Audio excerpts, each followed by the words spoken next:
নমস্কাৰ বন্ধুসকল, আজি ডে 38। ব্ৰইলাৰবোৰ দেখিছে কিমানমান ৱেইট আহিছে। চাইজটো ঠিকে আছে 38 দিনা চাই কেনে।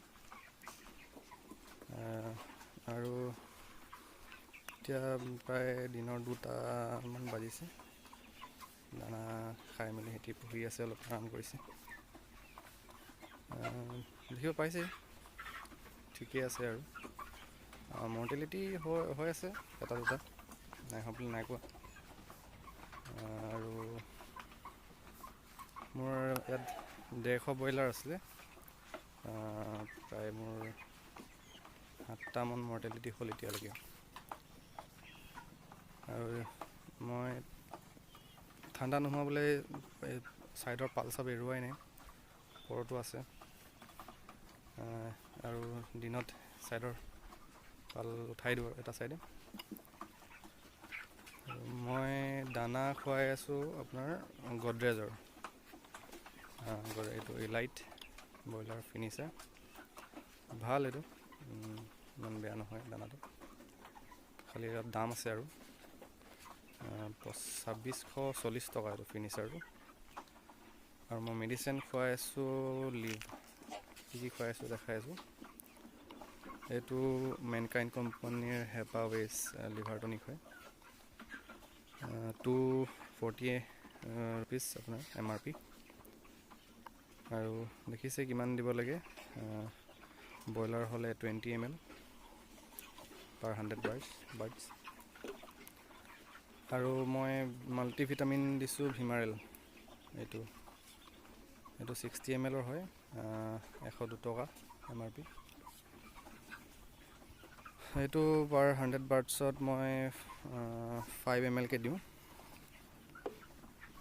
আৰু এটা দিছোঁ, এইটো মই জিপ্ৰমিন লিকুইড, এইটো মিনাৰেলছ হয়। এইটো দি আছোঁ মই তিনিদিনকৈ দুবাৰ দিলোঁ। ইয়াৰ MRP 250। আৰু পাৰ 100 বাৰ্ডছ আপোনাৰ এইটো 5 পৰা 10 ml ভিতৰত দিব লাগে।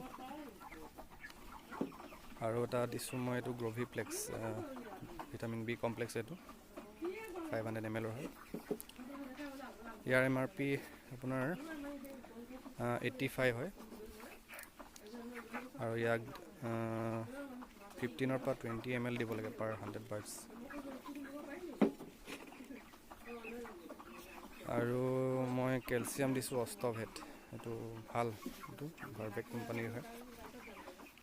ইয়াৰ মই ভাল পাইছোঁ ইয়াৰ ইউজেছটো। আৰু MRP 99 হয় 500 mlটো। আৰু মই স্প্ৰে কৰিছোঁ আপোনাৰ এইটো B904 নহৰুৰ লগত মিক্স কৰি কিনে কৰি আছোঁ।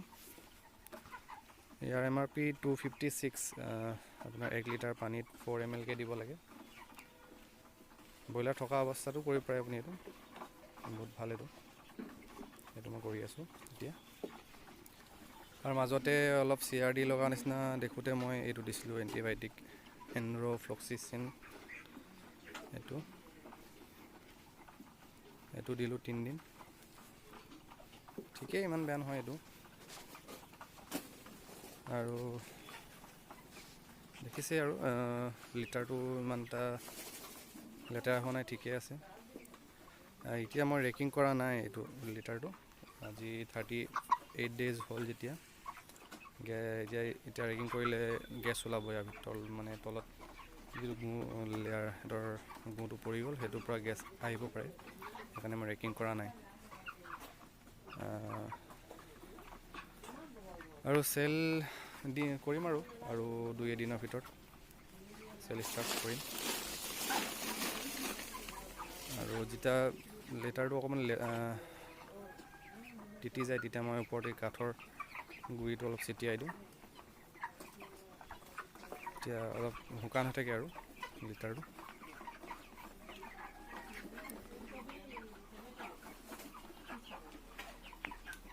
তো ইমানেই।